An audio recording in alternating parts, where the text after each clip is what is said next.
throughout your country. So digital transformation needs to change the culture in the way we do things, in the way we act, in the way we move ahead. This transformation is not about if, it's about when. The sooner we do it, the better it is. Thank you very much. Thank you. This is my main task, which is moderating the panel. In no particular order, I will come to each panelist and I'll ask them to give an intro. As I said, please prepare your questions while they are speaking. If you have questions for each one of them and from the intro talk that you have, please pick them up. Before asking the question, I'll straight go through each one of you after all the panelists are done with their intro. Introduce yourself, ask a question, try not to give long statements so that we take as many questions as possible. Ask a question, ask if you have a specific person who wants to answer, please name it, otherwise I'll direct people to answer. So may I start with Asif, because he brings global perspective, he brings regional perspective, and since he has worked in Pakistan, he also brings local perspective. So it would be nice for Asif to start the conversation. I could start. Yeah. All right. Assalamu alaikum everybody, and Veqar sir, great introduction. Thank you very much. My name is Asif Kareem, and as Veqar sir has said, I've been working both in Pakistan and in the Middle East and Africa and Turkey region for the last 15 to 20 years. And Veqar sir has started this in the right way. The key to digital transformation, as we call it, whatever you call it, is culture. I think अगर आज हम time spent करें इसको understand करने के लिए कि why certain transformations are successful and why certain are not, you'll be shocked and to see that it's not the technology behind it. It's how the companies are culturally about it. There's a very interesting global survey done, and I like audience to participate in it. And there was a survey done in which CXOs and then the employees of those companies were surveyed separately, asking about, do you think you are on a journey of digital transformation? And the response of the CXOs was in the range of 65 to 80% saying, yes, we've either thought about it, or we've started to implement it, or we are implementing it already. Please take a wild guess, the employees of the same company, what did they think? What percentage did they think it was? And make a guess. Because I'm going to link it back to culture. 25. Okay. 25? 15? Yeah. More? No more guesses? Yeah, it was about 20%. Can you imagine? CXOs saying in the range of 65 to 80%, and employees of the same company saying 20% or less. What does that tell us? That tells us that bringing in just technology or bringing in a top-down approach to this transformation or disruption or digitization is not the answer. It is that change of the culture that is needed. The employees of an organization, of an enterprise, need to be the champions of that transformation. And it looks like a cliche that you've got to bring in, but this is the only transformation where in the fourth generation industrial transformation, which is going to be employee-based, helped by technology, supported by communication, supported by everything, but it's going to be employee-based. I'll give you a few global examples, and I'll also give you some local examples that we want. And look at companies like IBM, which I've been associated for a while. It's taken them years and years to come and join that work. Simple thing, training. Training used to be a huge thing, a huge aspect. Now, we've made 40 hours of training compulsory through e-learning for every employee. Providing that e-learning platform and changing that culture, that training becomes an employee responsibility has taken the longest. Not providing that system, logging in and doing it, but changing that thinking of every employee and asking them, making them the owners, not writing that in their appraisal because your average age is coming down, appraisals mean very little anymore. So, again, coming back to culture, it is a change in culture that has made changes to the companies possible. Vakasa talked about a lot of companies. One of the companies I'll talk about, which I love, is Netflix. Most of you know Netflix. I think that's the most culturally innovative and digital company that exists in the world. Not Uber, not Google, not Amazon, but it is Netflix. And their model, all of their model is based on employee trust. They have digital champions. Their policies are very simple. You know, we can write books and laws and all of that on policies. Their HR policy is very simple. Their travel policy says you will do everything in the benefit of the company. But that's again an extreme, but that's a digital culture that has evolved in the company. This company has taken the video stores out of business. Blockbuster, most of you know, gone, doesn't exist. The stock of this company rises. We have a lot of examples in Pakistan around this as well. So I think the theme today, which has started, is about culture. You must be expecting, this is a technology and business panel today, and they'll be all talking about the best technology in the world, and I'm sure Saquib will talk about SAP and all of that. But that exists, and that is needed. Don't take me wrong, that's absolutely needed. 5G will come and change the way we do mobile communication, but it is the culture that matters, and we've all gone through. That's the first point that is very important. 65 to 80% of CXOs versus 20% of employees. Huge gap. The second point that I'd like to make today, and there'll be one more point that I'll make, is the scale point. When I say scale, a lot of enterprises declare, and that's why the gap exists, that we've digitally transformed by launching one application. We are digital now because we have this app which works on Android and iOS, I don't know what else, and it works. And so we are a digital organization. And that could be 2% of their business, 3% of their business. That's not digital transformation. So let's not kid ourselves. And unfortunately, that's becoming a norm many places. It's becoming something that we go and cut a ribbon off that, oh, we've started digital transformation. I think when we start this journey has to cover 60 to 70% of our business. Otherwise, let's not even call ourselves a digital transformer. And that's something you and I both see. Hertz is a great example, but if you go to some of the other companies, you don't see that at all. You still have paperwork going on, you still have call centers that are so busy. Again, culture drives that scale question as well. So scale means that if you don't have a 60 to 70% transformed business digitally, let's not kid ourselves. Let's just not do it. Because again, मैं ये इसलिए clear करना चाहता हूँ कि हम लोग जब बात करते हैं डिजिटल ट्रांसफॉर्मेशन की, we've got to talk about that scale.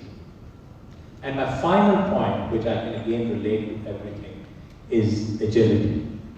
Is this concept of MVP. MVP is the most, it is extremely important that we have a most viable product mentality. The reason Ubers of the world and the reason, e-passes of the world and the reason Daraz.com, PKs of the world are all out there is that they went with the MVP. So what does MVP do, which is different than a full-fledged product, is that it launches the idea, but it starts it with everybody, not just a subset of it, takes feedback on that, and then goes into the next cycle of business improvement. The orthodox world considers that a failed product. orthodox word, because it doesn't have all the features, or it doesn't cover all the business. But unless we put up that idea out there to our employees, to our customers, we would not know as an organization what is coming back to us and is it valuable to us. So 3 things, and I'll pass on very soon, is firstly, culture, CXOs versus employees. I'd like you to do understand and realize that. Second is scale. Launching one app or launching 2% of your business as digital is not transforming your organization digitally, which we hear a lot of places. And third thing is the concept of MVP in this era of going forward. The opportunity size out there to improve customer service and to improve client and employee satisfaction through this change is humongous. But we need to be extremely careful on how we approach it and what do we do to change the culture of the company. Okay. So, Veqar sir, back to you.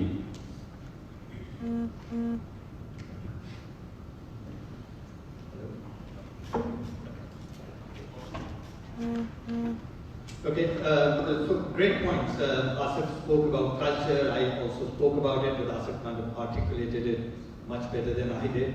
And extremely important to understand that what the guy at the top feels versus what the people at the bottom feel. Until the time you amalgamate, you blend the two together and they're more or less on the same page, the cultural transformation has not happened.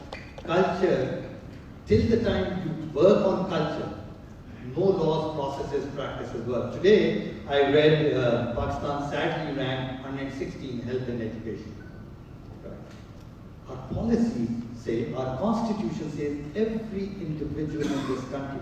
So what does the policy do? The policy says every individual of the country, it is this basic right to get educated. लिखा हुआ तो है, culture नहीं develop करता, 160 number. So important to work on the culture. The second extremely important thing is the scale, and majority of the people in this country do not understand scale. And very important to understand till the time you are able to take it and make it big in terms of implementation, not just in digital transformation but everything else, the impact is not visible, or it's not what you want to achieve. And the third is you need to have the right partner to take the idea forward. So thank you very much, Asif, for great insight, for gender diversity, not to say that we have enough on the stage. Let me move to Ayesha, and Ayesha, you can give your intro, please. Hi, good evening, everyone. Is this working? Can you hear me? Yeah. Okay, great. I thought I'd go after all of you and then get to learn what clouds are and how clouds talk to each other and all the cool things, but I guess I'm going second. So my experience is somewhat different from all the gentlemen here, because I don't work for a tech company. I work for an organization that is trying to provide solutions for the poor. And we do that in a number of ways. We make investments in companies that are providing services to the poor, and our goal is to change that space. And over time, we have seen how technology has shifted the playing field in that as well. And I'll give you some examples on that. So Acumen started in Pakistan about 12, 13 years ago, depending on where you put the starting point.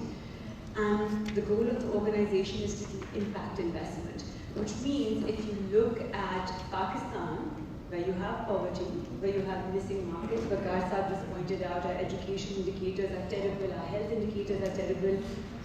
10-12 saal pehle, the investments that we were doing were all microfinance, great. We do microfinance in southern Punjab, extremely efficient way of changing lives and impacting lives. We did schools, we did bricks and mortar schools, we invested in those. Again, provided services to the poor. We did low-cost housing in places like Kalasha, Kahu, and so on and so forth, right? So we thought we're making impact by seeing changes, but you fast forward to right now, and the situation hasn't changed very much. And I'll take two sectors, and I'll tell you how technology is actually transforming things. First, let's look at education.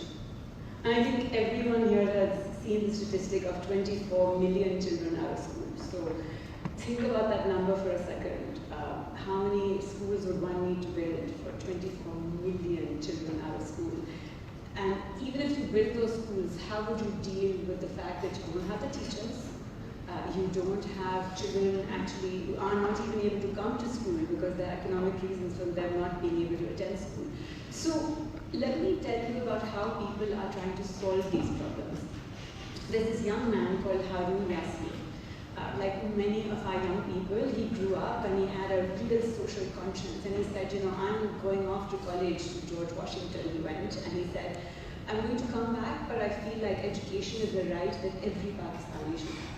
I do not believe that this is something that only I and my friends should have. So he started off by setting up a school in a small abandoned garage near his house.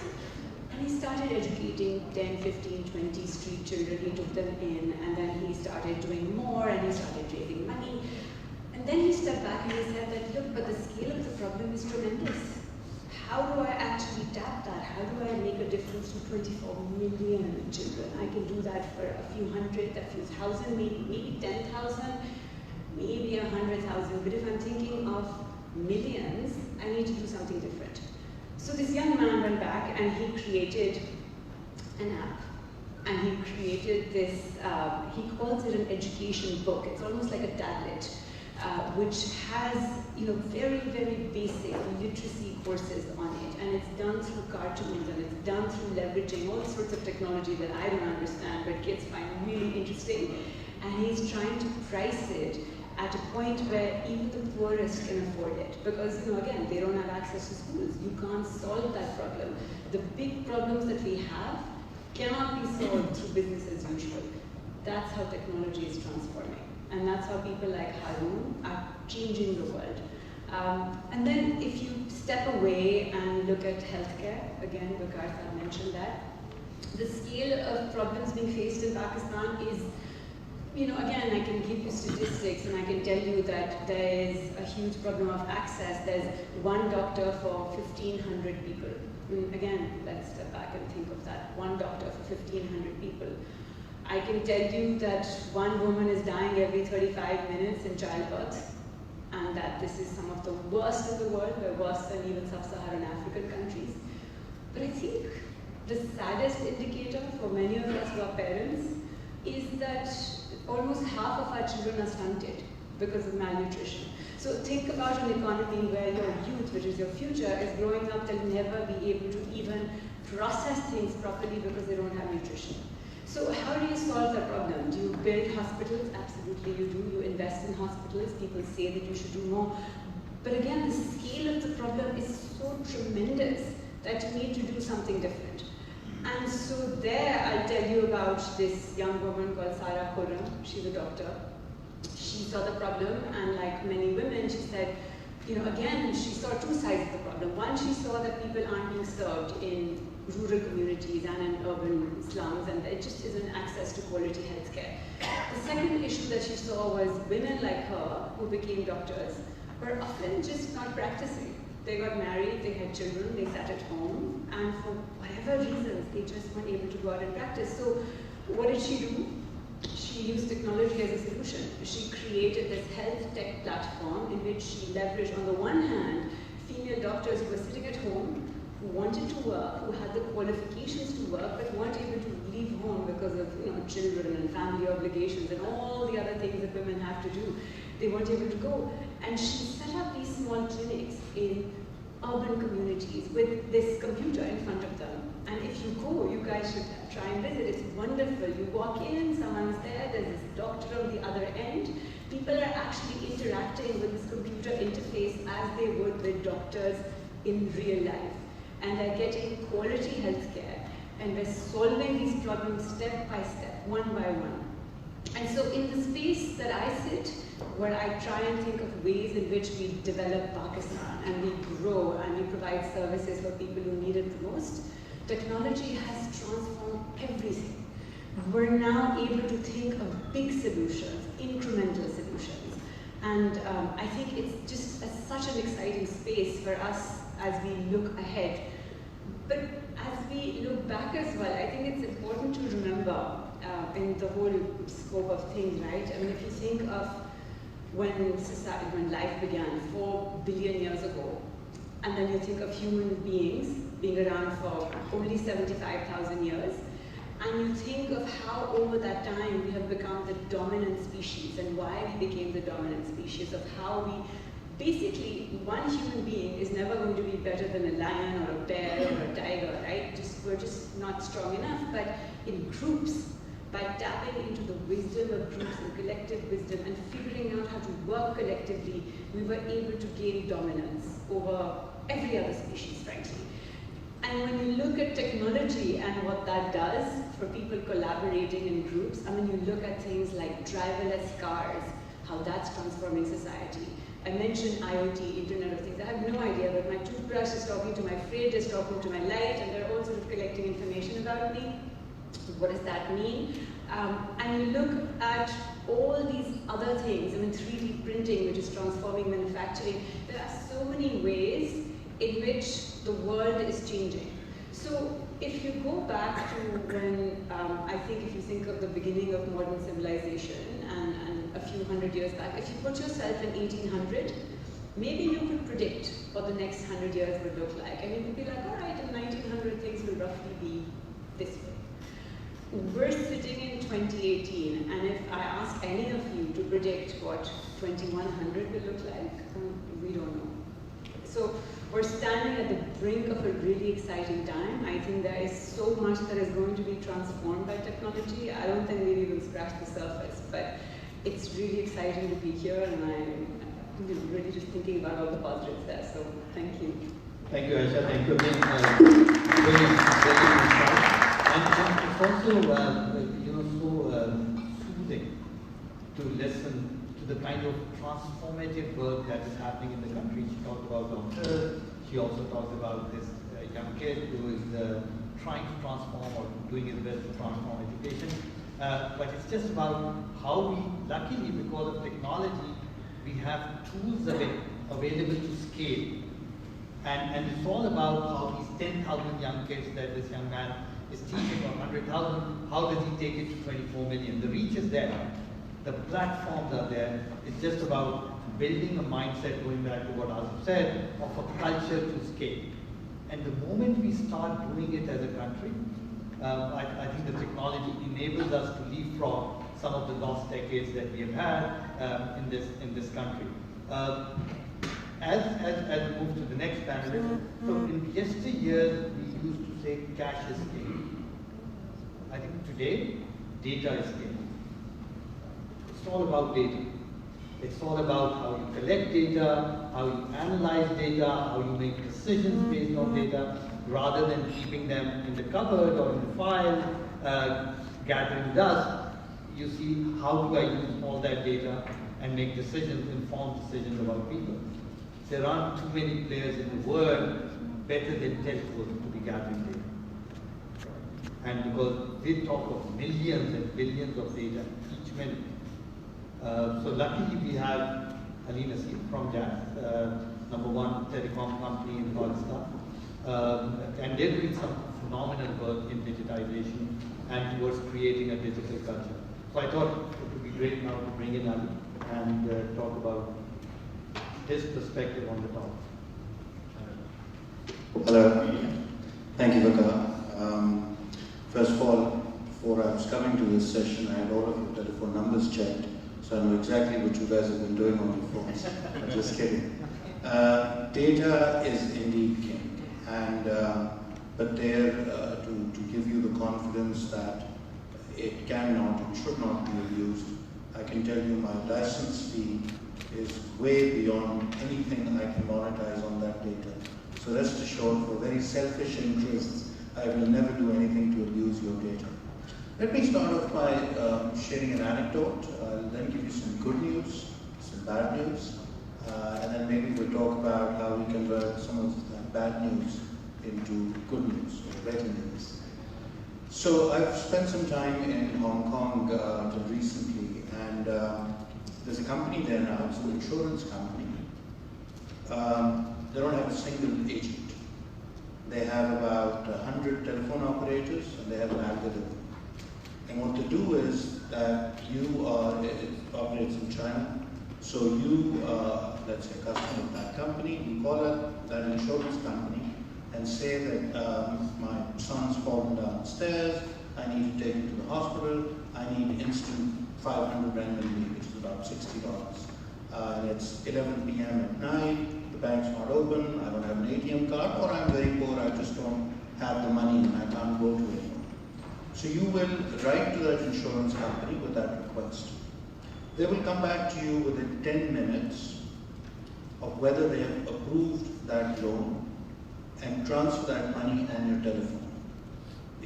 That individual is not a customer of that insurance company, has never talked to you before, ever.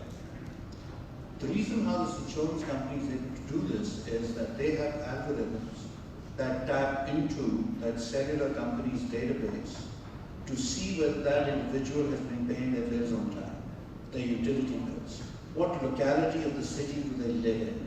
I.e., what is the socioeconomic classification? Do the kids go to school or not? Are they paying school fees? Is the husband or the wife employed in a job or not? And through that algorithm, that insurance company, within literally minutes, then they keep it as a safety side, frankly, they'll probably churn out that data in about 3 or 4 minutes. They know that this is someone they can extend that $60 loan to, and have a reasonably good idea that this money will be paid back. And if the loan is approved through this algorithm, that individual receives 500 renminbi in their phone, in their mobile wallet, within 10 minutes. That's digital transformation in practice.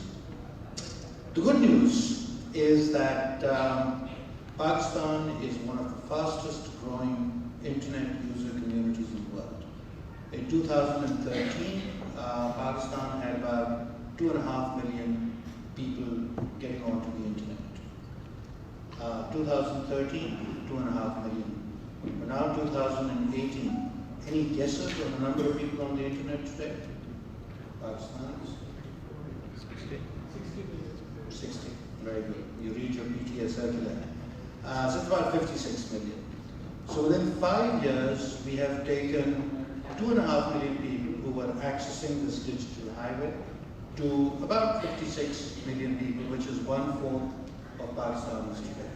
And what is even more fascinating and telling Veqar is that 95% of people who access the internet in Pakistan today do it exclusively on a mobile telephone.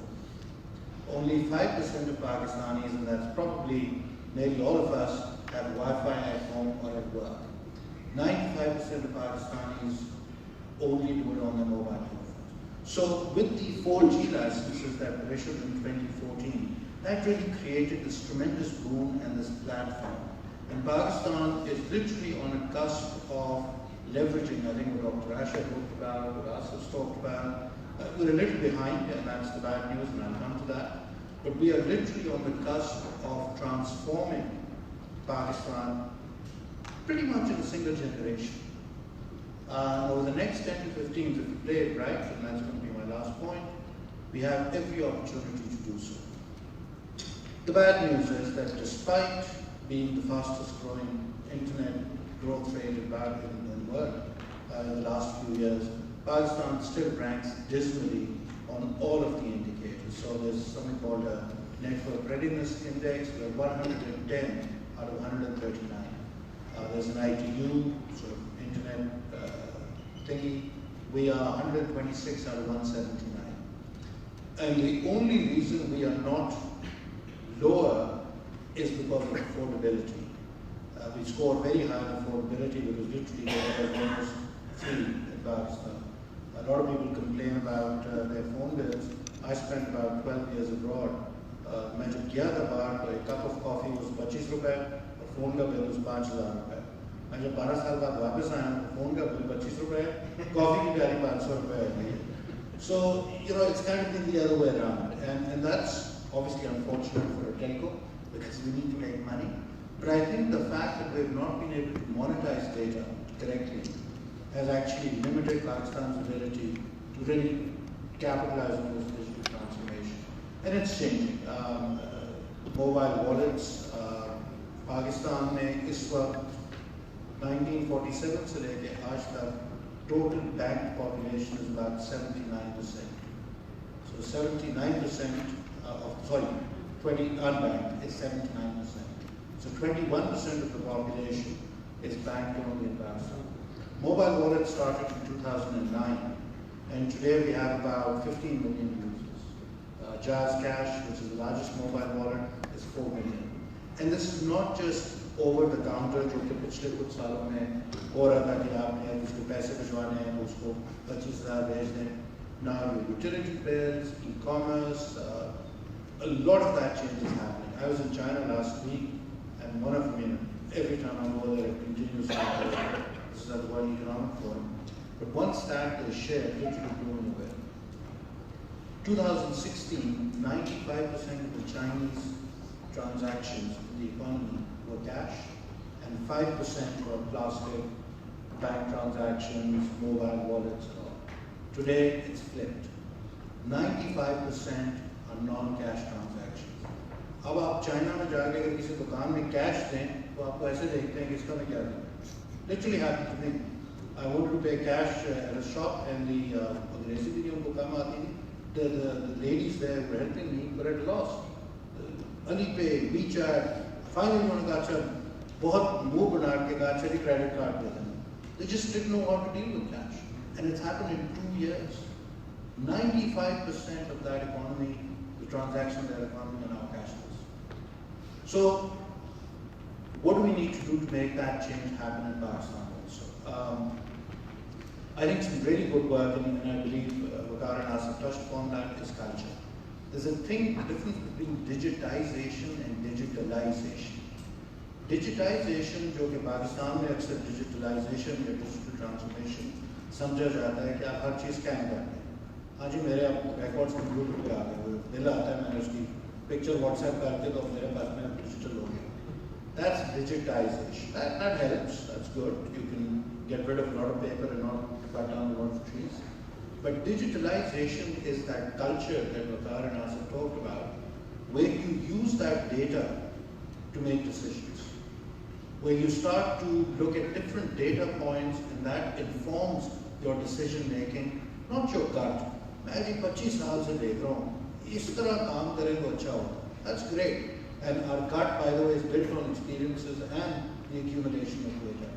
But now the ability that we have at our disposal, and literally on telephones, again, telling stat, and this was told to us by at the World Economic Forum by a gentleman who used to work for NASA, the Apollo 11 that went to the moon had a computer on board that managed the entire Houston to moon पे उनको ले जाके वापस ले आया. An Apple iPhone 8 today is 65 times more powerful than the computer on board Apollo 11 in 1969. 65 times. So, ladies and gentlemen, we are literally on the cusp of a tremendous, tremendous revolution. Fourth Industrial Revolution, and I personally feel I didn't live through the first three, missed out on those. But frankly, this one is incredible, and the best part is it offers opportunities to countries like Pakistan because it does not require the massive capital infrastructure investments that the previous three revolutions required. So with the talent pool that we have, fifth largest country in the world today, there is absolutely no reason why we cannot capitalize on this transformation and make it good for Pakistan. Thank you, Ali. Some examples are so great to listen, and it doesn't matter where it is done, whether the insurance company was able to give that turnaround time of 10 minutes, including approving of loan and including putting it in the bank, if it can happen somewhere else. Today, technology enables it, and we have that available to do it here as well. So around the world, there is a vision for, in yesteryears and even in this country, it's normal that public goes to the government. So imagine a vision that government goes to people's doorstep. And it's good through this mobile phone. you can have the entire government on your mobile phone, and I know IBM, I think, is part of the Smart Country initiative in UAE, where you can perform every government public service right on your mobile phone. Mobile phone, interestingly, in my view, is the biggest innovation that has happened in this world. And why do I say that? Of course, there are many others. But in this case, this is the first innovation which has bridged the divide between the haves and the have-nots. Because this is the first innovation which comes with its own distribution system, free of charge. So anyone, it doesn't matter whether you have an 80,000 rupee phone or you have a 5,000 rupee phone.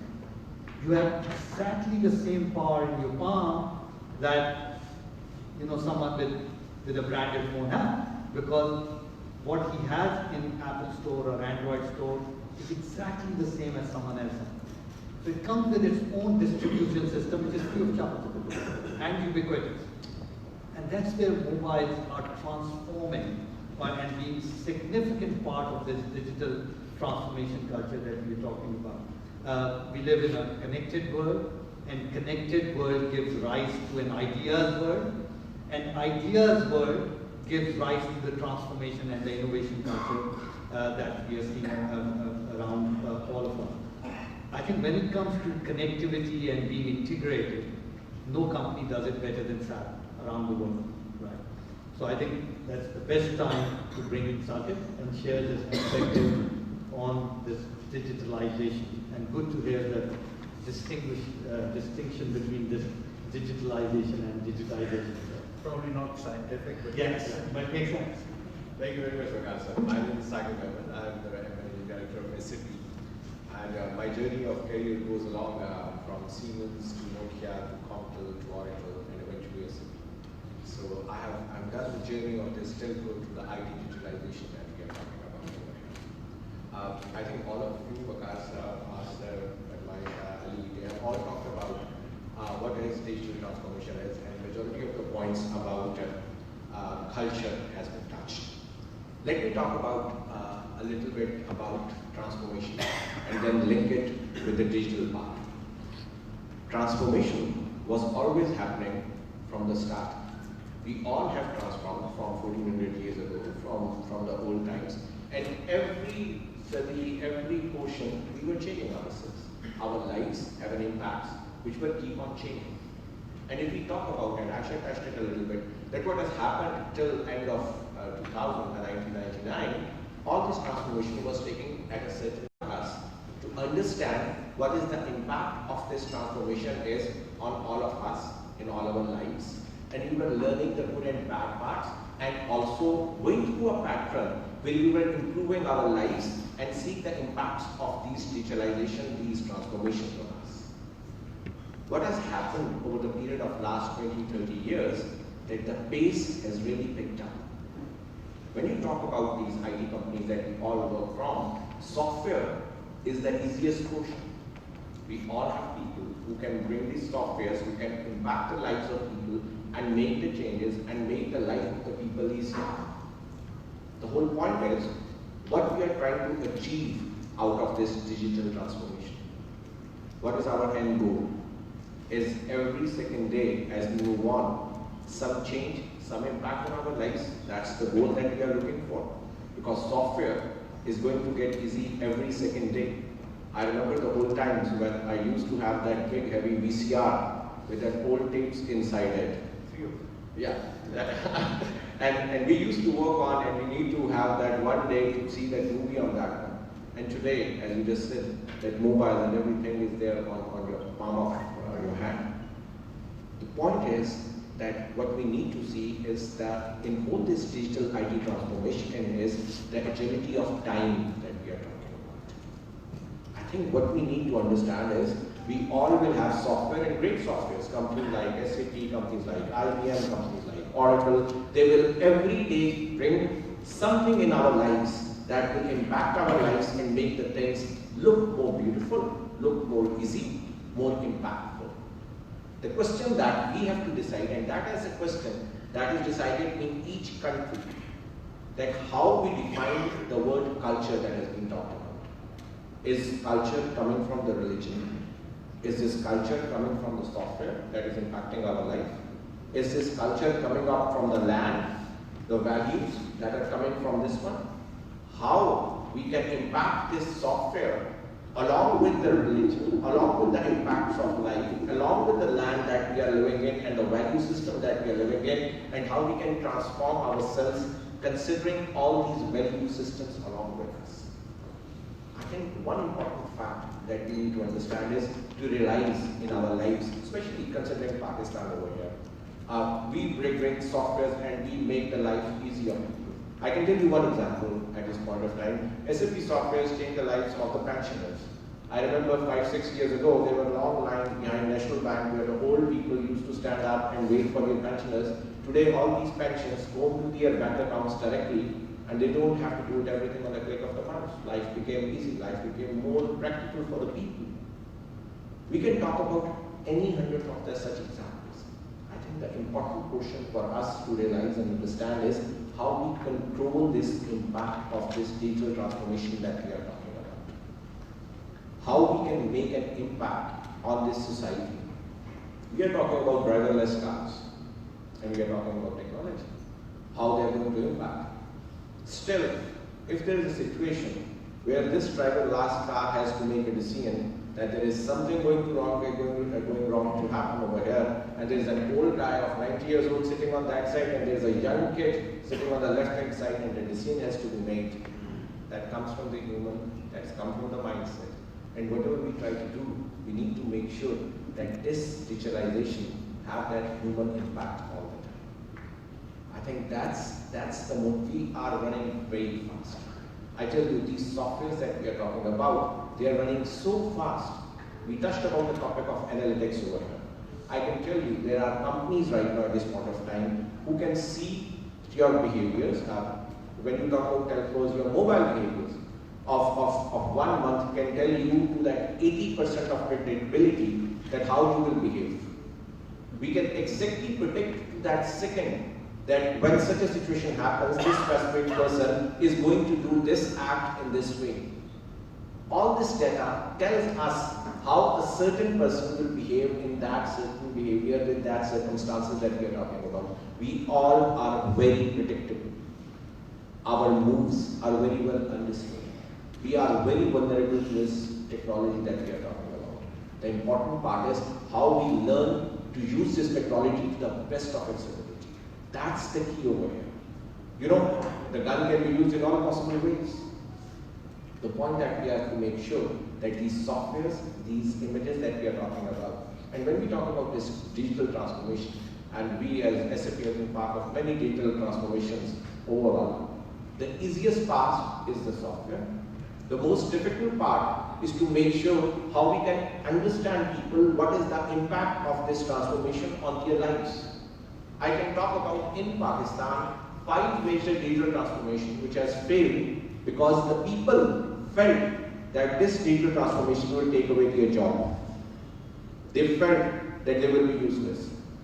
They felt that at very point of time, it will impact the lives and everything will go away, and they resisted.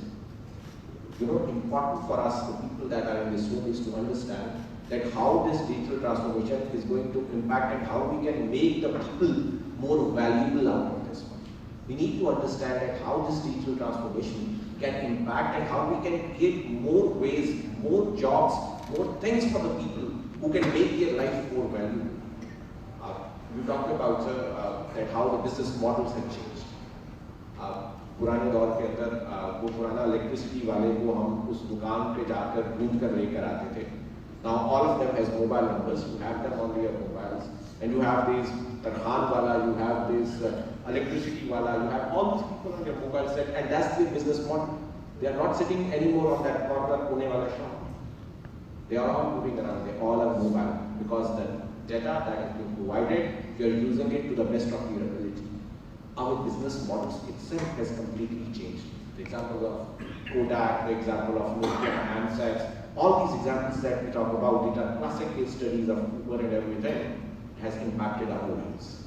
One key message that I would like to talk about is to see how we can help people understand in our area, in our region, in our culture, in our country, in our religion, in our land, how we can impact and how we can use this digital transformation so that our future lives don't get impacted to that way. It's very easy to take the culture, it's very easy to use the software and make the life easy. But we have to see and go beyond and see how we have to use this technology so that we limit ourselves and make sure that the impact remains on all different angles. Our whole aim should not be to the fact that we have to make the technology run and make it fast. We need to make sure that how it can add value. All this digital transformation is more about how we can make our lives easy. And lives easy doesn't mean agility only. It means how we can create happiness, how we can make sure that we between our people can make the best use of that. It's not about running fast, it's more about to be yourself, be happy, and have the impact on people's lives. Thank you, Saquib. So Saquib has brought a very interesting dimension to the discussion. He's brought the emotional side of digital transformation. He's brought how it should affect people's lives versus just making it faster or smarter or better. How people should relate to technology in a way that they feel happier about using it rather than compelled to use it. And that's again part of going back to the theme that Asif took, going back to the culture. Till the time we start to understand how culture will be impacted when we transform, the real utility of this transformation will not be visible. And that's the key point. There aren't too many companies in Pakistan, possibly none, which has survived at the back of software. And I talked about the fact that software, everything we do today is about software. Everything. Your conversation, your communication, your drive, your public dealing, your dealing with people, it's all on software or about software.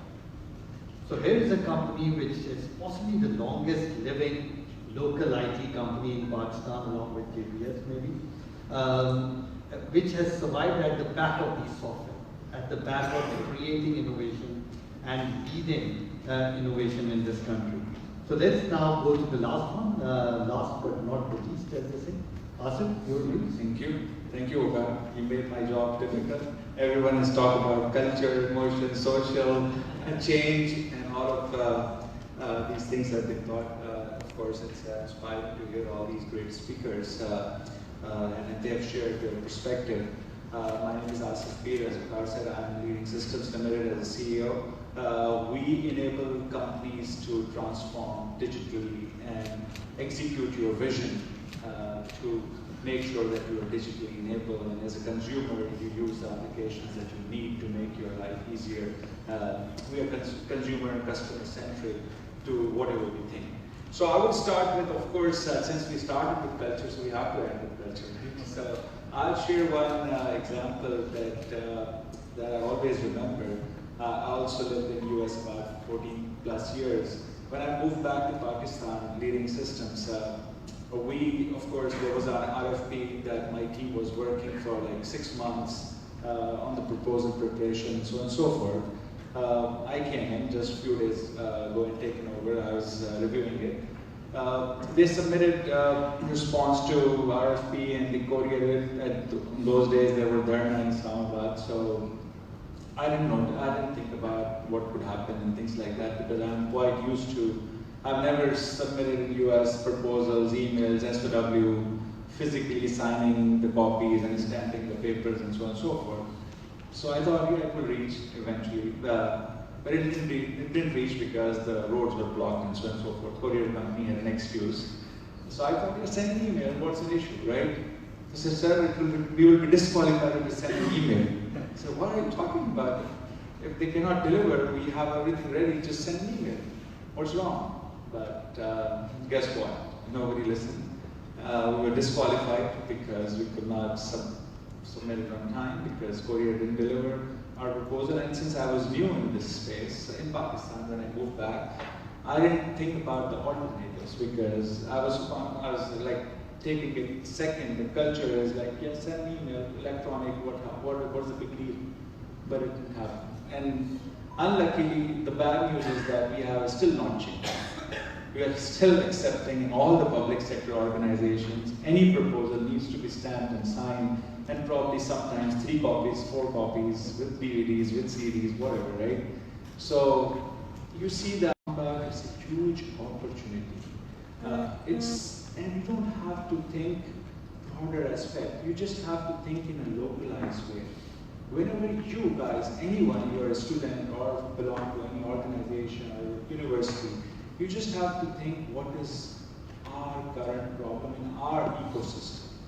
How do you localize your digital transformation vision? Are you ready for it? It's not about what is Google doing, what is Amazon doing, what is IBM, SAP, and these big organizations and big players are doing. We live in third world countries. We have so many problems. Ayesha indicated that. It's once we start visualizing and create a vision for ourselves in our organization, in our house, you will come up with tons of ideas that we can only grow as a nation if we innovate and if we think and push our limits, whether it's digital, whether it's a cultural change, but you have to localize and think in your ecosystem. Like I can tell you one example, another one, that when I went again a few years back and I moved, when we go to any Pan Walhas or anyone, you will see that they're easy load with 5 phones sitting for every courier companies. They have small phones they load if you pay them money, right? You can buy the cards as well, but they have to carry the inventory of 5 companies, right? The card for all 4 or 5 telcos or small phones, right? We thought about that. Why can't we make one app, right? Which our app is one load. You can download it and experiment that as well. And so they don't have to carry the 5 phones. They don't have to carry the inventory of the cards of all the 5 companies, and they can just replace the balance. Anyone comes, they can just load it right into. They transfer the balance. Anyone can download and put the money and come to their shop with one app and can do it. And it's again with what Veqar mentioned. It's not like you need a 100,000 rupees phone. You can have a 5,000 rupees phone with an Android phone, or you just need an app, right? You have similar access. So again, solving the problem in your ecosystem will help this economy and nation to digital, effort to digital transformation, right? Yeah, we of course need digitization as well, because when you go to any organization, it's on paper.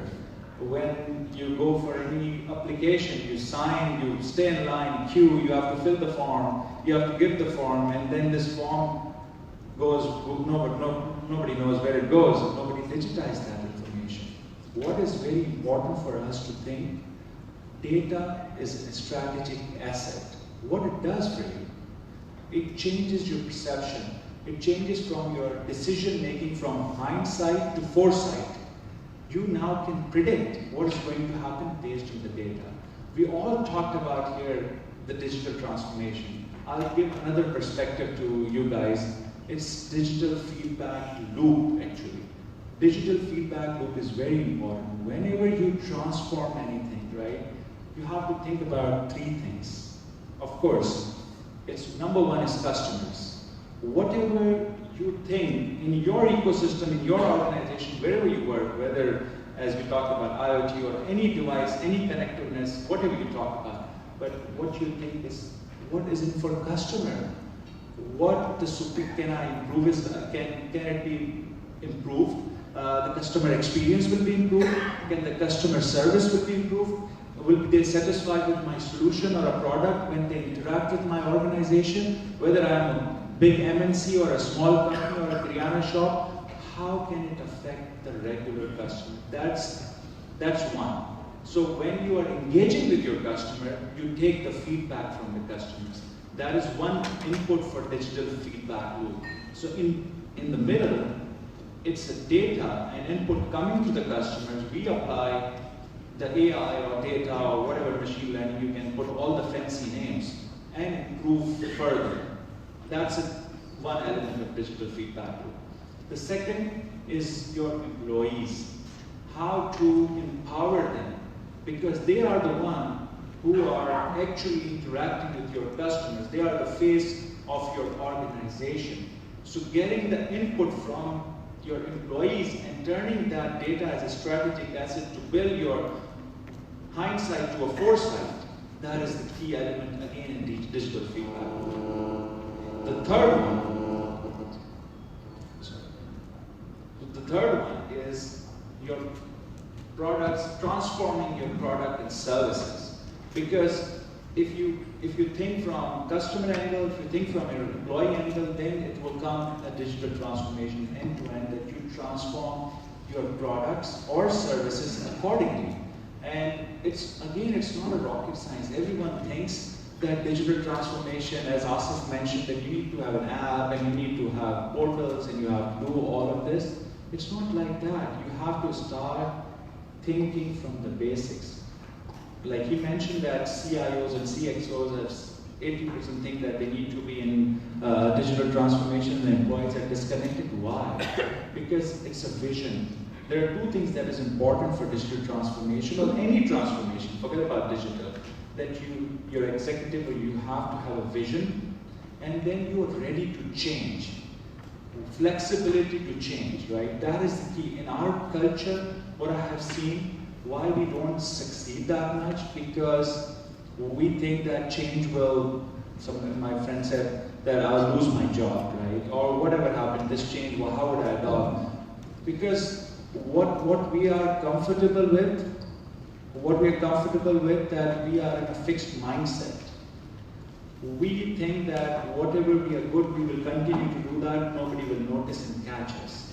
But in order to do any transformation, you have to turn yourself into a growth mindset, where you take a challenge, where you go into the next step, and do things which is out of your comfort zone. As I said, think about your localized ecosystem. Challenge yourself, because dissatisfaction with the status quo is the only thing that gives you an opportunity to improve every day. And you will come up with lots of ideas, and you will think about it, that why I'm dealing with this paper, why I'm dealing with these RFP process, why can't there's a procurement system, why can't I upload all of this electronically, like how can these doctors can reach to through applications. How can I change this courier system, like we have a postal office, still things have not changed in our country because we are in a fixed mindset, right? So unless we all changes our culture, growth mindset, we are not going to change. Again, one very important point that what I would like to highlight, a few of you guys might know what you want to do, right? I would call this as a knowing-doing gap, that you know what to do, sometimes you know how to do it, but we don't execute it, we don't do it. So that's a knowing-doing gap, you don't do it because you are scared again because of change, because how the resistance of the organization will be changed and so on and so forth. Why these things which I said an example and Veqar mentioned initially as well, that things have not changed because we don't want to execute things. It's not a rocket science to change all of these things. It's very easy. We do it for UAE, we do for US customers, we do it for humongous, lot of customers, these digital transformation. Why can't we do it in ourselves, in our country? And there's a lot of potential that we can do. One last thing that I would like to highlight, that what Veqar mentioned is that, of course, when he visited minister and said that Yahoo was an email address, right?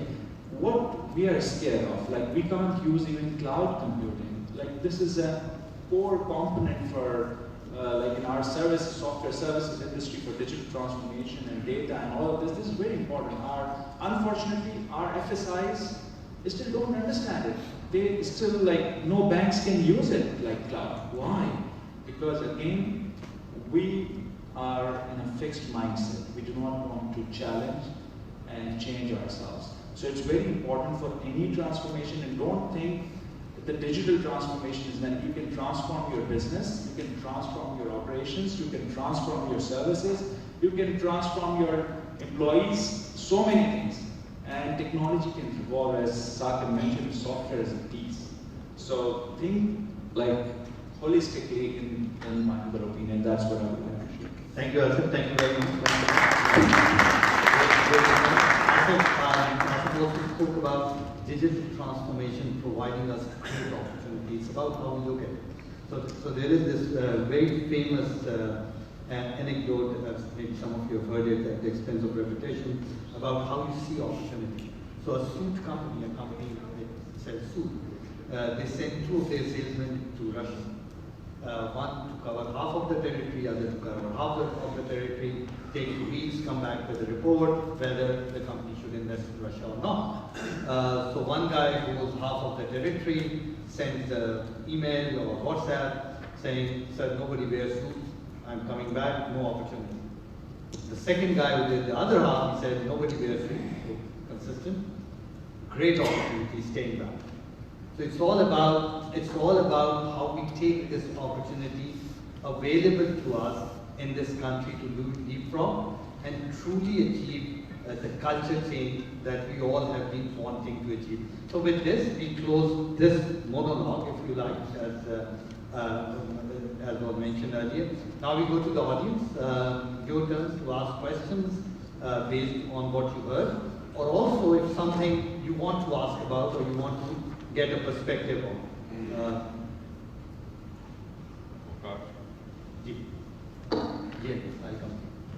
Assalamualaikum everyone. I'm Hidayat Ali and I work for a technology company. My question is for Saquib. As you said that you may have fantastic technology at hand, but there is resentment from the companies to adopt to that technology. So being an ambassador as a technology company, what is the role of companies like SAP, Oracle or IBM being the ambassadors of technology to make this journey to the digital transformation more inclusive for all the stakeholders? So that's it. Okay. Thank you. Good question. I think the important part for companies like us is to make sure that we go through the complete path. We are being considered as a software company, but we will not be able to deliver the value of the software if we are not making sure that how that software is implemented, how it is being explained and valued in the company, and how once it is valued and once it is implemented, are the desired outcomes coming of that one or not, and what is the impact of that one on the lives of the people as well. So the companies like us, it's very important that we should be part of the complete journey. Many of the customers, they just leave us on the first part of the software development portion. And they leave us that we have done a great software and that's what was required from us. But I think it's very important to take us all through the journey because with the company's experience that we exactly know where we have implemented in the world, what was the reason of the failure at any other point, and what are the learnings out of that one, and we have to make that learnings, make use of them, and make sure that we tell the companies further that these things should not happen. So we are making sure, and we are making a quality department now, we are making a successfulity department now, where we are making sure that all the successes should be shared with the end customers and they use the best tools on that one as well. That's where we are. Thank you, sir. I'm Ovis Nawaz from EFU General Insurance Limited. My question is from Ms. Ayesha. Majority of the people in Pakistan are belonging to the lower and middle class families. They really play a crucial role in the progress of the country. So what kind of revolution through digital transformation could really change and uplift the standards of living of this society? Thank you very much. Thank you for the question. I think we've already seen the biggest revolution that has transformed the low-income class, and that's the telco. When cell phone prices went down, I think we talked about that earlier, how that opened up a world of information to people. So now you have farmers sitting in the deepest recesses of, let's say, even KP, Southern Punjab, Sindh, who are able to figure out what prices their produce is being sold for in the mandi. So the RT is not able to manipulate them in the way that they used to previously. They're also able to compare prices of different vendors and say, okay, I'm getting seed at this price from you, and I'm getting seed at this price from you, and make more informed decisions. So I started by saying this earlier. I think this is the best of times in a certain way. And certainly for people who are marginalized and low income, it opens up a space, not only over here, but if you look outside Pakistan as well, the playing field in a certain way has been flattened Because previously, if you were a very smart person, let's say, sitting somewhere in Peshawar, you had very little hope of monetizing anything you made in the rest of the world. Now you can create an app, and the world is your oyster. So I think more and more opportunities will be created. In parallel, we also have to be careful that with things like artificial intelligence, a lot of the routine jobs will no longer exist. So, again, thinking through anyone who is doing very repetitive routine tasks, who is doing manual labor, repetitive things, those things will increasingly be phased out and moved out. So we just need to figure out how do we prepare this next generation to succeed, given everything that's going to change. So. Thank you. Well, I thought we've been discussing everything so seriously. I just wanted to ask you, all the gentlemen on the stage with all the technology packed up there, are you able to help Pakistani cricket team by any chance? But on the serious, if I may, yes, few things money can buy, few nothing. Actually, there is a solution, there's salvation. So we, Veqar mentioned that Jazz runs an incubator called Jazz Accelerate. One of the startups there is a young group of boys and girls, and they've come up with this startup called CrickFlex. And the startup is basically, it's like when you strain your arm, you wear a bandage. So it's a little covering sleeve that you wear on your arm. And if you're a cricketing bowler in Pakistan, so if you flex your arm beyond the allowed ICC, it will actually tell you it's like green, or red. So all the Vata bowlers will start converting to proper bowlers, and we will have better bowling life. Yeah, well, the technology has helped the cricket. We all see that with the replays and all that. But on the serious side, I think when we are talking about the culture and the common man getting into more into the technology, which they have done through these smartphones, I think there has to be some way where people can learn what technologies can help them how. I think that is where the IoTs are there, but how can a common man can learn? Because I think what Ayesha just mentioned of future challenge will be that when we have more technology come in and the repetitive jobs, and some jobs may be eliminated in a certain way, but they will be taken over by technology. I cannot think of the example right away, but there are many, I'm sure. How are we going to train the people who are already uneducated, as we realize, 240 million and so on? So that's the biggest challenge I think our nation faces. Not that these people, as we have seen with the advent of the smartphones, that they are adopting, and now we are able to call some of the menial labors and things like you mentioned. But how are they going to actually do and cope with that challenge? That is, I think. Okay. Asif, you want to take it? So, I think this is a very, very good question, because as the topic is now introduced that future AI will take away some jobs, I think we are still focused on very orthodox education and how can we get from just 5 to 24 million. There is one example I came across. IBM started a new education called PTech, which is a program for technology. And rather than taking the students through the whole 14 years, 16 years, they've shortened it and taken it to 6 to 8 years and then straight into a technology education. I think that's one example. To your question, I think we'll have to change the way we think on how the education has to work. And we have to do the two-pronged approach, get that 24 million uneducated children into education, but then take a view of how future looks like in education, start these new programs, and this will be the government to work very closely to bring, as we see, an illiterate person also very low, 4th, 5th grade student as well can look at the smartphone and use it. We can show you that, but that requires new thinking on education programs. So we'll have to go away from orthodox, not abandon it, but add new things like I talked about B-Tech. There are other things happening in the world.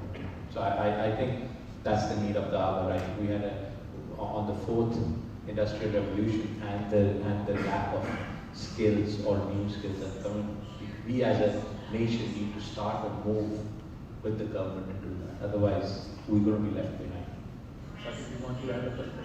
Yeah, I just wanted to add on. I think, take the example of our academy. There are so many ways right now that are available. I think it's our responsibility to get these people to relate over here. What we do, we get an app and we are doing it for different purposes of fun and enjoyment. But how many people are pushing our youth and the uneducated people to use the Khan Academy's app or any other application where all the information is available and use it for education? I think it's our responsibility, people who know how these apps and how this technology is working, to make sure that we reach it to the right set of people who are not getting what they have the app, they have the data, they have everything. We need to tell them where to go to make best use of it. I think that's important. Okay. Ji. Hello. Can you hear me? Yes. Well, I'm a doctor by profession and part of Med Council. I'll take you slightly away from this topic. We all know that the juggernaut of IT technology is going to go at very fast pace. We cannot stop it. But it is doing something else also. In the 19th century, petrol was discovered, everybody started using it, and so only now we know that 60% of the carbon dioxide is from the transport, air and road transport. And now the biggest spender on environment are the petrol companies. What technology is doing, so many people have mentioned, all of the analysts, that children are using, uneducated people are using. And what we are seeing now as doctors, we see two problems. One is postural problems, other is the smartphone is a two-way transmitter, radiation problems. The postural problems we see in children as young as 8 and 10 and 12. Neck, they've already started using the text neck. Young girls under 10 are developing hunchbacks. Elbows and wrists are the other two things. These are really problems, which probably in a way, I'm being sarcastic, is good for us, we're getting more patients.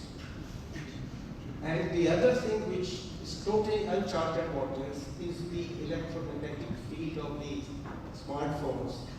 We do not know what it is going to do in 20, 30, 40 years. Already we know if you put your smartphone near the ear for a while, it heats up the brain on this side. And in young children, it heats up half of that. There's a very good picture of MRI of a Chinese girl who used to keep a small mobile in her bra. She had multiple tumors in her breast from that.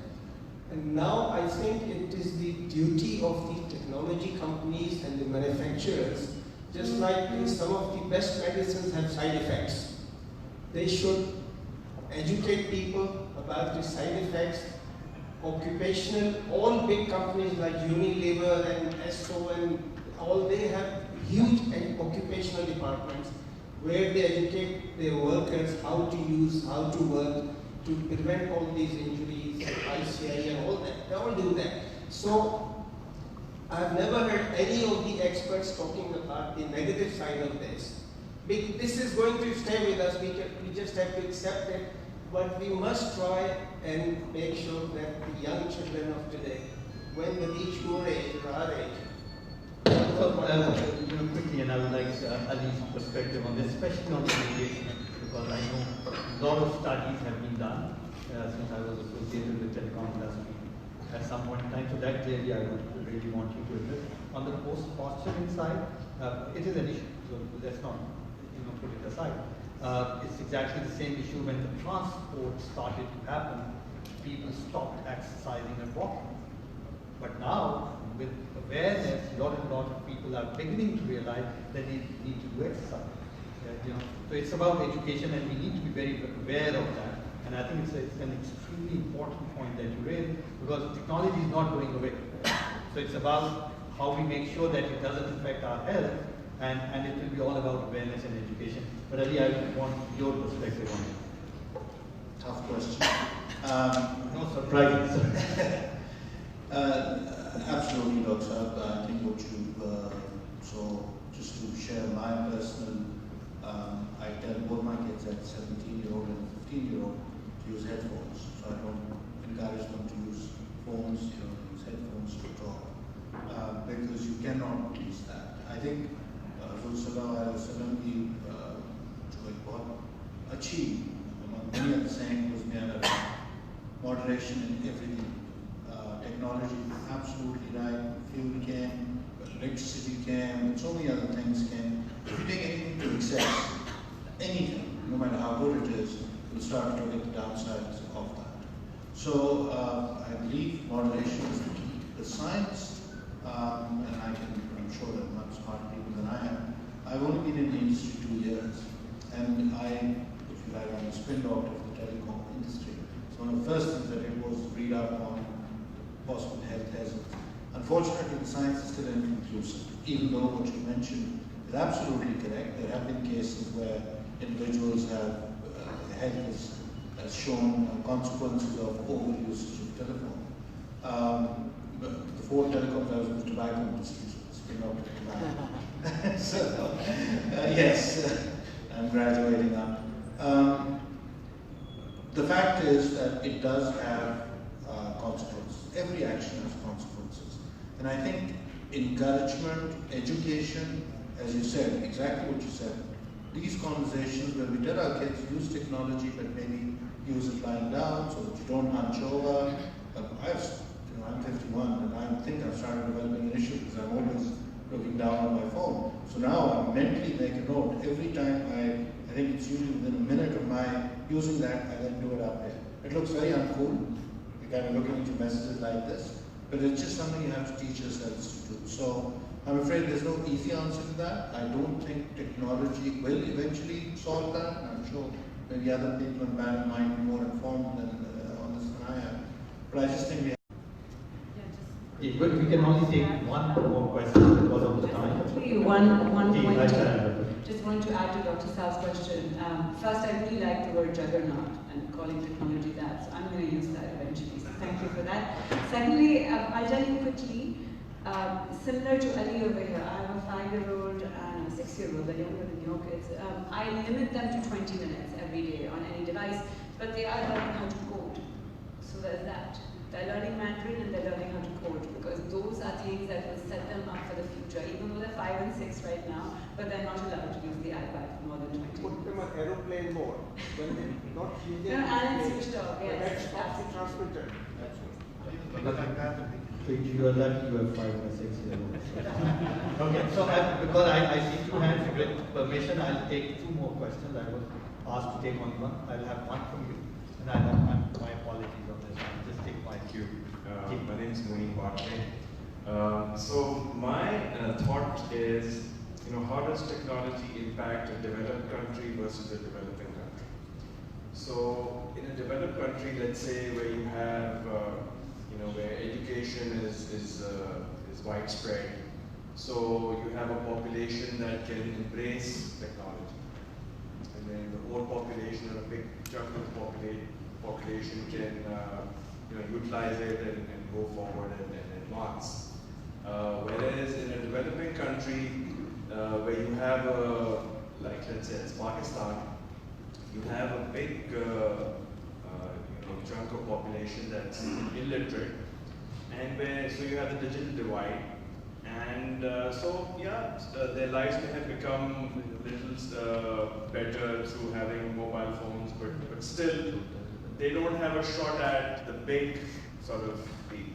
So there's the risk that as technology really comes forward and some of the jobs get evaluated, they're just going to be pushed to the side. So are we aware of that as a country, that we are in that developing country category, and there could be all of us may face a different situation, and we can leverage technology, but so what's going to happen, and what can be done about it? So first is, and I'll take maybe Asif and both Asif's perspective on this. So I'm just saying, once you create an enabling environment, people upgrade. they get used to the new ways of doing things. If you don't do it, then it won't happen. उससे भी पहले थोड़ा चल जाते हैं. 1985 I came into the IT industry or then computer industry. हमने early 90s में we brought ATMs into the country. हम बैंक जाया करते थे, बड़ी कोशिश करते थे बेचने की. वो कहते थे यार कोई यूज ही नहीं करेगा. ठीक है, यहाँ पढ़े लिखे लोग हैं, कैसे हो सकता है आप ATM बेचने आ रहे. मैं उसी ज़माने में दुबई जाता था. मैं पाकिस्तान के ड्राइवर्स को, पाकिस्तान के मजदूरों को ATM की लाइन में लगे हुए देखता था. Once you create that enabling environment, people upgrade themselves, and that's the way it is.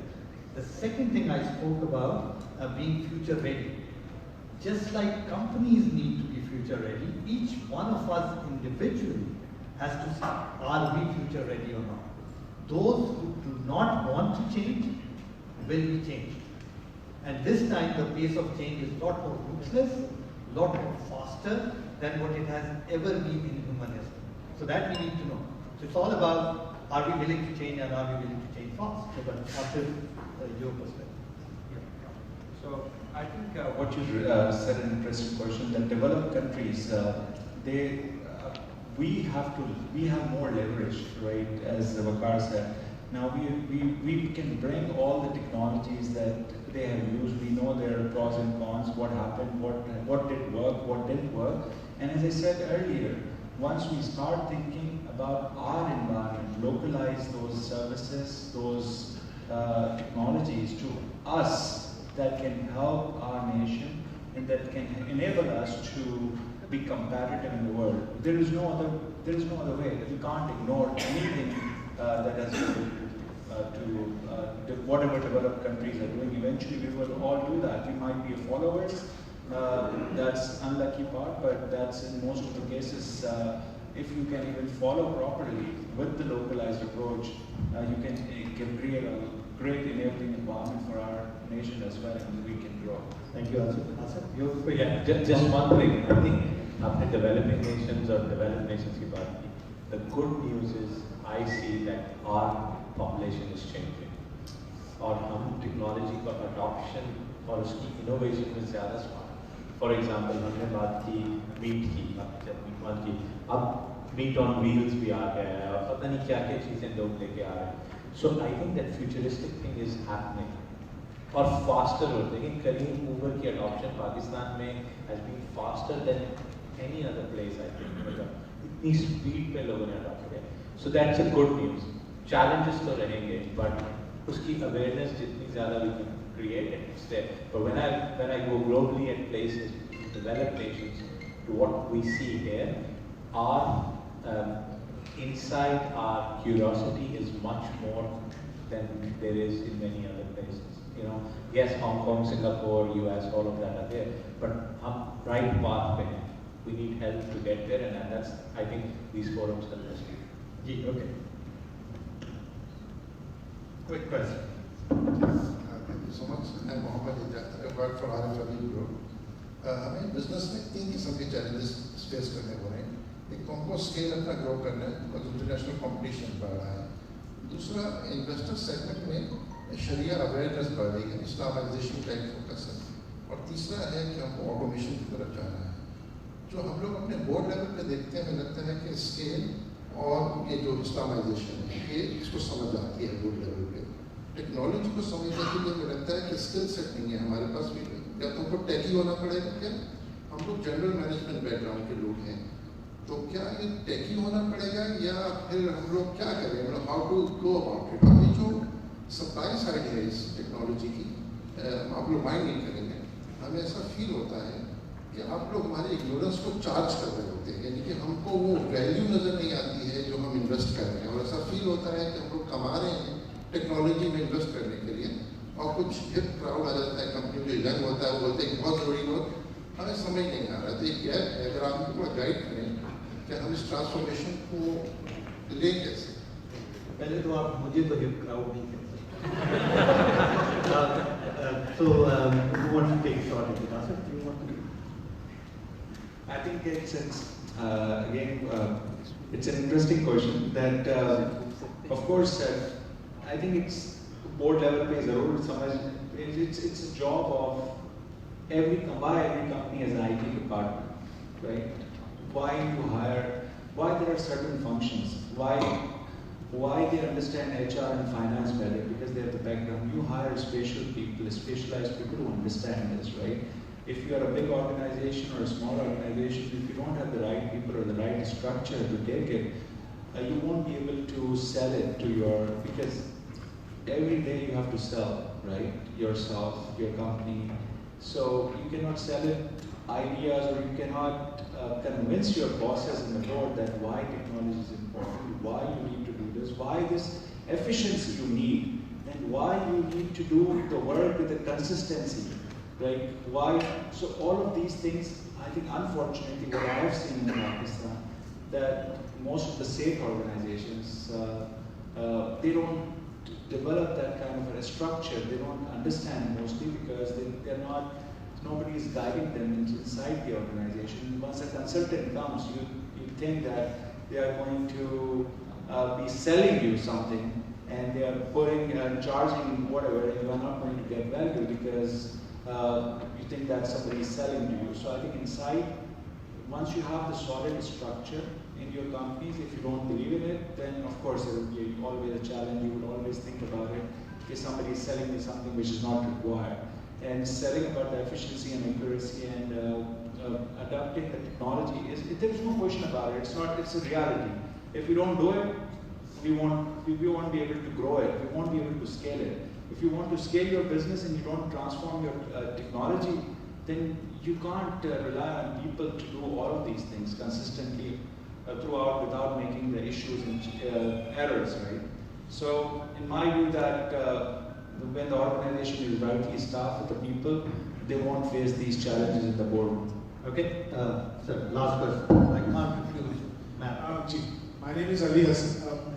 Ali Naseer साहब से मेरा सवाल था कि साहब आपने जो शुरू में फिगर थी उसने मुझे कुछ सोचने में मजबूर किया. I think पहला जो मोबाइल फोन इंडस्ट्री का जो डिसरप्टिव चेंज था वो होता जब CPP regime चेंज हुई और certainly इनकमिंग कॉल्स के पैसे बंद हुए, जो चंद हजार फोन थे वो बिल्कुल तब्दील हो गए. I think दूसरा जो फेज आया वो जब आपका 4G आया और उसमें मुझे नहीं पता था कि 2.5 से 56 मिलियन कैप्चर हुआ. तो मैं ये सोच रहा था, how do you see 5G affect us? The 4G, what will be 5G and how will it affect us? I mean, do you have any futuristic look at it?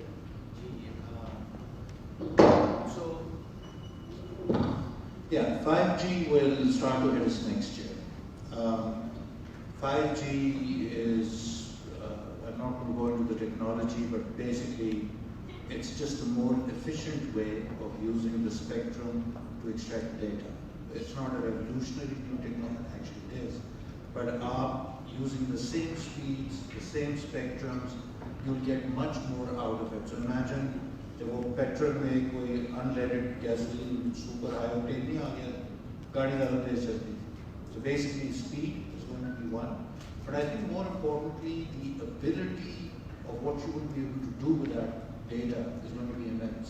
Just to give you an example, the 2020 Olympics in Tokyo, they're saying that they're going to create, that will be the first 5G enabled Olympic Games. And I heard the head of the Tokyo Ayesha speak at an event, and he said his dream is that if you're sitting in Pakistan, Karachi, and you went to National Stadium, they'll create a 3D hologram image of the games as they're happening live. So if you sat in a stadium, it would happen in Karachi, probably it would happen in Bahrain, but anyway, the vision is that if you're sitting in the stadium, you go to the National Stadium, and you'll see the 100 meters run, like it's being run in the stadium in Tokyo, with 3D figures of the images of the runners, athletes running. So that's the power of 5G. The two issues that we're going to have in Pakistan is हमारी अभी 4G penetration, सिर्फ smartphone penetration 33%. So Pakistan started doing 4G in 2014. Countries have been there 10 years before. So they are ripe for a move to 5G. हमारी तो it's embarrassing actually when we tell our company, Pakistan में 2G grow कर रहा है. Still, to this day, every year on year 2G is growing. Pakistani को पहले बातें करने का बहुत शौक है. 5G will come.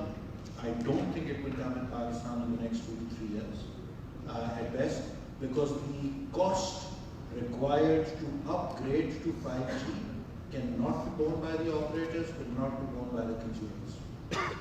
But I can assure you, our data needs for the next few years can easily be fulfilled with 4G. It looks, everyone wants the new iPhone, so everyone wants the new technology. It will come, but we have not fully exhausted our 4G options, and that is a much cheaper, more efficient way right now for Pakistan to go into the 5G days.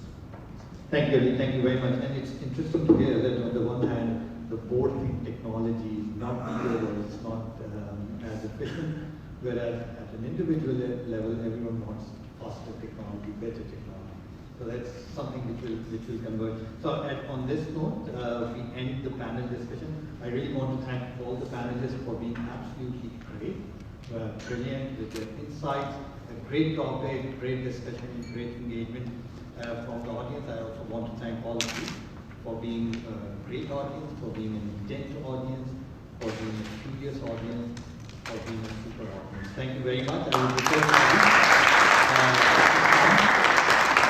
will summarize today's proceeding and then close it. Asif has to leave because he has a flight, so I think we will have to rush.